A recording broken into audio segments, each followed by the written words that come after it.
Hey everyone, welcome back to the Therapy Minute. Thank you all so much for tuning in. If you like what you see, please remember to like, subscribe, and share with somebody else. All right, today we're going to talk about a topic that is super relatable. Everybody experiences this. So let's just, jump right in there. So how do we handle effectively sad feelings, difficult feelings? I know in today's day and age, whenever we experience an uncomfortable feeling, sadness, depression, hurt, any of those feelings, those are not positive, nice feelings, right? And in today's day and age, we typically run, we bolt when we feel those feelings, those yucky, those uncomfortable feelings. Nobody likes it, right? It's not fun, it's not pleasant. And when we experience something that is painful like that, we tend to want to run, hide, or do something about it, right? Either we run and distract ourselves. I don't like this feeling. Let me go do something else. Let me go play a video game. Let me go, do this errands. Let me go, veg out or whatever, right? So we run away from it. We try to distract ourselves. We try to push it away. A lot of times, especially if it's persisting, we may be like, you know what? Let me call the doctor. Let me get a prescription. I got to deal with this. I don't want, I don't want to get this away. I want to push this away, right? So I'm not saying there's anything wrong with medication. There's a time and place for everything, right? But sometimes it's not a quick fix like that.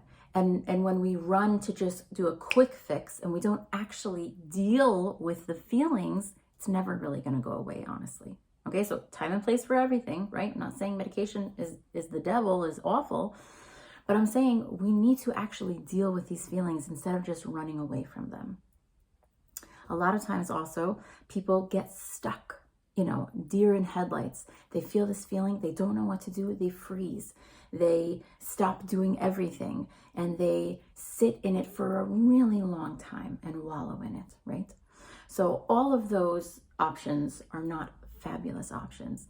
And today's day and age, our culture, our society, predominantly what we do is when we feel something or we think something that's not pleasant, that we don't like, we run away from it. We distract, or we try to pick a quick fix to try to deal with it. So that is not healthy, not an effective approach, right? What we need to do is we need to acknowledge that feeling and let ourselves sit in it a little bit. I'm going to get more into that, but first let me just say, I mentioned this before talking about anxiety. We did a series on anxiety, and one of the videos was about depersonalizing the anxiety. We've got to do the same here for depression. Let's not say I'm depressed. Let's not say I'm a depressed person. That is identifying that I am depression. Depression is me. There is no separate entity. I am one and the same. And that is very scary territory because you intrinsically are not a depressed person. Depression does not identify you. Depression, sadness, hurt is a feeling that we all experience. Obviously, some people experience it more intense than others, right? But it's very important, number one, to depersonalize the sadness, depression. So instead of saying, oh, I'm so depressed, or I'm really a depressed person, or, my mood is, I'm always a depressed person. My personality is depressed, right? Depressive. So instead of that, let's say, I'm feeling sadness right now. I'm struggling with this feeling, this burden of sadness and heaviness on my heart, or I'm struggling with depression. So that is very different than saying I am depression, right? So we've got to tease those apart. Okay, so we have to understand that is not intrinsically who we are. Very important concept to put out there. Okay, now we need to, instead of pushing the feelings away and running from them, we have to learn how to sit in uncomfortable feelings. Very difficult, right? It's not easy. It is so much easier to just run away, distract, deflect, jump into something else, right? At some points, those are healthy coping skills, right? At some point, we've got to do that. We have to distract ourselves. But that can't be first line of defense and only line of defense. It's a healthy coping skill up to a certain point.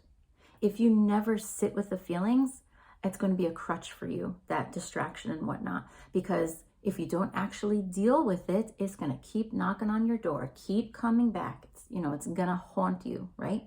So we have to let ourselves sit in it. Notice, I'm feeling sad. I'm having sadness right now. I'm feeling really upset and heavy. I have a heavy heart. You know, notice it for yourself. State it, right? Sit with it. Sit. Allow the feelings to come in. Allow them to wash over you. It's painful, right? It's not fun, but you've got to sit in it. Sometimes we need to process through the feelings. We have to sit. We have to think about it. And that's typically what our brain is telling us, that, you know, we have to sift through these feelings. If not, if we keep pushing them away, they're just going to keep coming back. So let's sit in it. Let's acknowledge it. Sometimes we're able to find the source. Sometimes we're not. But this can't be for an extended period of time. Allow yourself a certain amount of time a day to sit in that feeling, and then say, take a deep breath and say, all right, that's enough for now. Now I'm going to go on to X, Y, and Z. You can use the distraction. You can keep yourself busy at that point, right? But first, we've got to sit in it. Allow yourself to feel it. Don't run away.